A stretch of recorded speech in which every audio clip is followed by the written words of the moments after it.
दोस्तों SBI mutual fund house की schemes अगर मैं बात करूं पिछले एक साल से बिल्कुल भी परफॉर्मेंस उनकी ना के बराबर निकल कर आ रही है। जिस तरीके से मोतीलाल ओसवाल, आपका टाटा और क्वांट का हाल चल रहा है, उसी राह पर एसबीआई की स्कीम्स जो है वो भी भैया उसी तरीके के रिटर्न्स निकाल कर दे रही है पिछले काफी समय से। स्पेशली एसबीआई की small cap, mid cap, large cap और मल्टी कैप स्कीम, इससे लोग ना काफी ज्यादा परेशान है।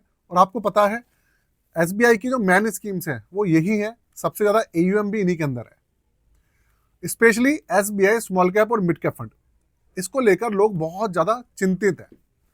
तो आज की वीडियो के अंदर मैं आपको बताने वाला हूं कि भैया एक्चुअल में इनके अंदर अभी के समय में कंडीशन क्यों खराब चल रही है। वीडियो को लाइक कर दीजिएगा और चैनल को सब्सक्राइब जरूर कर दीजिएगा।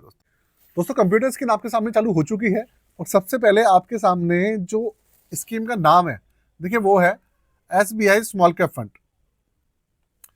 एक्चुअल में इंडिया का सबसे बड़ा म्यूचुअल फंड हाउस जिसके पास सबसे ज्यादा एयूएम है, असेट्स है, वो एसबीआई म्यूचुअल फंड हाउस है। और इनके अंदर करीबन आप मान लीजिए 11 लाख करोड़ के आसपास एयूएम है टोटल ओवरऑल। और दूसरे नंबर पे आईसीआईसीआई आता है, तीसरे नंबर पे हमारा एचडीएफसी आता है। लेकिन मैंने एक चीज देखी है कि एचडीएफसी की जितनी भी स्कीम्स हैं मेजरली वो उनकी परफॉर्मेंस ठीक ठाक है, वो इंडेक्स को बीट भी कर पा रही है। लेकिन एसबीआई के साथ जो सबसे बड़ी प्रॉब्लम आ रही है उनके स्पेशली एक्टिव फंड्स के साथ, जिसके ऊपर लोग सबसे ज्यादा विश्वास करते हैं, वो ये है कि ये या तो नेगेटिव में रिटर्न जा रहे हैं, और अगर नेगेटिव में नहीं भी जा रहे हैं तो यार ये अपने बेंचमार्क को ना बहुत बुरी तरह से पिछड़ते हो जा रहे हैं। उससे बेंचमार्क को बीट करना तो छोड़ो, बेंचमार्क से बहुत ज्यादा नीचे रिटर्न्स दे रहे हैं। अब आप एक बात समझिए, लोग एसबीआई के साथ उनके एक्टिव मैच फंड्स के साथ इसलिए जुड़े हुए हैं जिससे कि उनको बेंचमार्क से ज्यादा जो है रिटर्न्स निकल कर आए, इसीलिए तो लोग एक्टिव मैच फंड चूज करते हैं।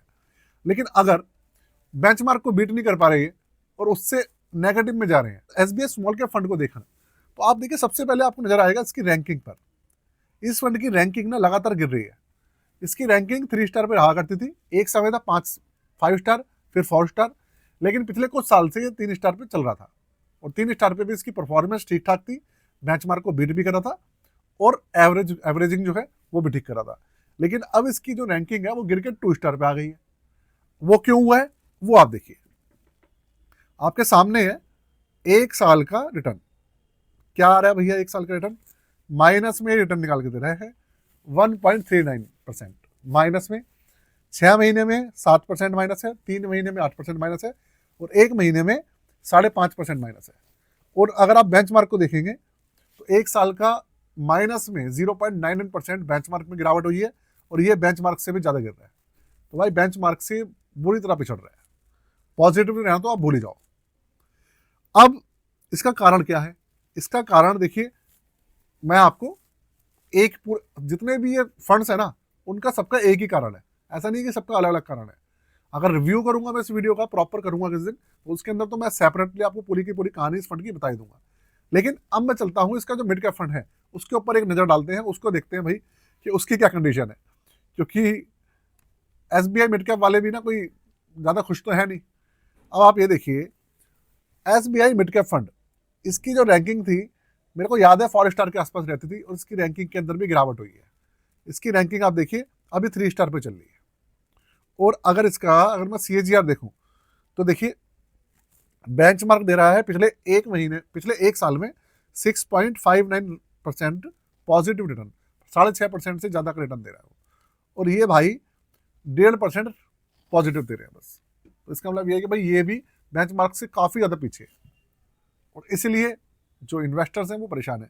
और ये पॉजिटिव भी इसलिए हो गया है क्योंकि मार्केट ने थोड़ी रिकवरी दिखा दी है पिछले 2-3 दिन के अंदर, नहीं तो ये नेगेटिव ही चल रहा था। और इसका हाल स्मॉल कैप फंड से भी ज्यादा बुरा है, आप ये मान के चलिए। अब आगे चलते हैं, आगे देखते हैं एसबीआई लार्ज कैप फंड, उसकी क्या कहानी है उसको समझते हैं। ये है भाई आपके सामने एसबीआई लार्ज कैप फंड, जिसका नाम पहले एसबीआई ब्लू चिप फंड हुआ करता था, अब इसका नाम चेंज हो गया। एसबीआई लार्ज कैप फंड को लेकर इसकी जो परफॉर्मेंस है उसके अंदर इंप्रूवमेंट हुई है। इंप्रूवमेंट कैसे हुई है? इसकी जो रैंकिंग है हमेशा 3 स्टार हुआ करती थी, और अब इसकी रैंकिंग बढ़ के 4 स्टार पे आ गई है। आप देखो 4 स्टार हो गई, और काफी समय से 4 स्टार पे चल रहा है। और इस फंड का मैंने ट्रैक भी किया था पहले, इसका पूरा लॉन्ग टर्म रिव्यू भी किया हुआ है मैंने। तो इसके अंदर मैंने क्या पाया कि ये फंड अपने बेंचमार्क से, आप समझ लीजिए बेंचमार्क के बराबर नहीं तो थोड़ा सा ऊपर ही चल रहा है, मतलब ऐसा नहीं है कि बेंचमार्क से कम रिटर्न दे रहा हो, ऐसा नहीं है। और निवेशक को इसने निराश नहीं करा है। आप देखिए ये जो बेंचमार्क है 9.07% का पॉजिटिव रिटर्न दे रहा है और ये 9.76% का रिटर्न दे रहा है, बेंचमार्क से ऊपर है। और अगर मैं किसी एक्टिव मैनेज फंड की बात करूं तो देखिए बहुत ज़्यादा फर्क नहीं आता है बेंचमार्क से, हल्का फुल्का ही फर्क आता है। तो ये चीज़ है भाई। तो जो SBI ब्लू चिप फंड वाले हैं, लार्ज कैप वाले हैं, उनका जो ये परफॉर्मेंस वगैरह जो है वो ठीक ठाक चल रही है। अब देखते हैं SBI मल्टी कैप फंड। देखिए SBI मल्टी कैप फंड, उसकी जो परफॉर्मेंस है वो हमेशा तो काफ़ी अच्छी रही है। इसकी परफॉर्मेंस के अंदर कभी मैंने ना गिरावट आते हुए देखा नहीं है। लेकिन अब क्या कंडीशन है इसके ऊपर एक नज़र डाल लेते हैं। आपके सामने ये भैया पूरा का पूरा डेटा आप देखिए। जो बेंचमार्क है इसका वो माइनस में 6 महीने में माइनस में रिटर्न दे रहा है 1.717%। एक साल का देख लीजिए पहले, एक साल में माइनस में रिटर्न दे रहा है, एक साल में पॉजिटिव रिटर्न दे रहा है 6.19% पॉजिटिव रिटर्न है, और ये दे रहा है तकरीबन 4%। तो देखा जाए तो ये बेंचमार्क से कम ही रिटर्न निकाल के दे रहा है SBI मल्टी कैप फंड। लेकिन अच्छी बात ये है कि ये पॉजिटिव है, तो लोग परेशान तो हैं लेकिन इतना परेशान नहीं है, क्योंकि फिर भी पॉजिटिव चल रहा है। तो कुल मिलाकर दोस्तों ये है। अब आप पूछेंगे भाई गिरावट का कारण क्या है, एक ही कारण है या अलग अलग कारण है? देखिए ऐसा है कि SBI की जो स्कीम्स है ना, उनके अंदर किसी भी तरीके का प्रैक्टिकल चेंज नहीं हुआ है। फंड मैनेजर के अंदर चेंज हुआ हो, मैनेजमेंट में चेंज आया हो, कोई रेड पड़ी हो, या कुछ सेबी की तरफ से कुछ इनके खिलाफ कार्रवाई हुई हो, ऐसा कुछ भी नहीं हुआ है। ये जितनी भी गिरावट अभी चल रही है ये फंडामेंटल्स के हिसाब से चल रही है। अब फंडामेंटल्स क्या है मैं आपको बताता हूँ। जैसे SBI स्मॉल कैप और मिड कैप, रीजन वही है, ये अपना जो पोर्टफोलियो है उसको अपडेट नहीं कर रहे हैं।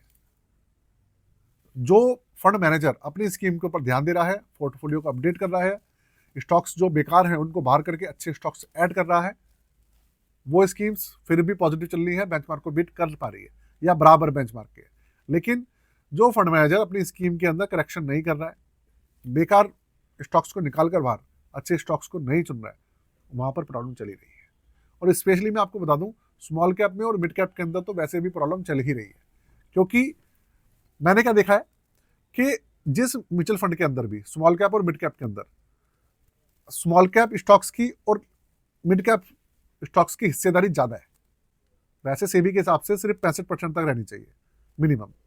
उसके बाद जो 35% बचता है उसके अंदर लार्ज कैप, मिड कैप, दूसरी कैटेगरी भी शामिल कर सकता है फंड मैनेजर। लेकिन बहुत सारे फंड मैनेजर ऐसे हैं जिन्होंने लार्ज कैप ऐड ही नहीं किया हुआ, उन्होंने मिड कैप ऐड ही नहीं किया हुआ, सारी की सारी हिस्सेदारी जो है स्मॉल कैप फंड के अंदर स्मॉल कैप स्टॉक्स दे रखी है। तो ऐसे फंड्स के अंदर गिरावट ज़्यादा आ रही है। आपका क्या मानना है इस बारे में जरूर बताइएगा। साथ में आपको एक चीज़ और बता दूं कि जिस तरीके से फंड मैनेजर अपनी स्कीम्स को अपडेट नहीं कर रहे हैं, गलत स्टॉक्स लेके बैठे हैं, ऐसे बहुत सारे भाई लोग, आप लोग भी हैं, जो कि भाई गलत म्यूचुअल फंड की स्कीम लेके बैठे हैं अभी के समय में। और अभी के समय में बहुत सारी ऐसी स्कीम्स हैं जिन्होंने परफॉर्मेंस करना बिल्कुल बंद कर दिया है। पहले अच्छा चल रही थी, अब वो बेकार चल रही है। तो भाई पोर्टफोलियो को रिव्यू कराते रहिएगा, वन टाइम रिव्यू है, आप कराना चाहते हैं तो करा सकते हैं, हमसे भी करा सकते हैं, चार्जेस वगैरह है 999 रुपये। और आप खुद करना चाहें तो खुद भी कर सकते हैं हमारी वीडियोस देखकर। लेकिन अपने स्कीम्स के ऊपर नजर रखिएगा, नहीं तो आपको कंपाउंडिंग का बेनिफिट नहीं मिलेगा। और ये सब चीज़ें अगले 3 साल तक रहने वाली है, बहुत लॉन्ग टर्म में ये सब चीज़ें चलने वाली है। व्हाट्सअप नंबर मैंने डिस्क्रिप्शन में दिया हुआ है, आप जाकर चेकआउट कर सकते हैं।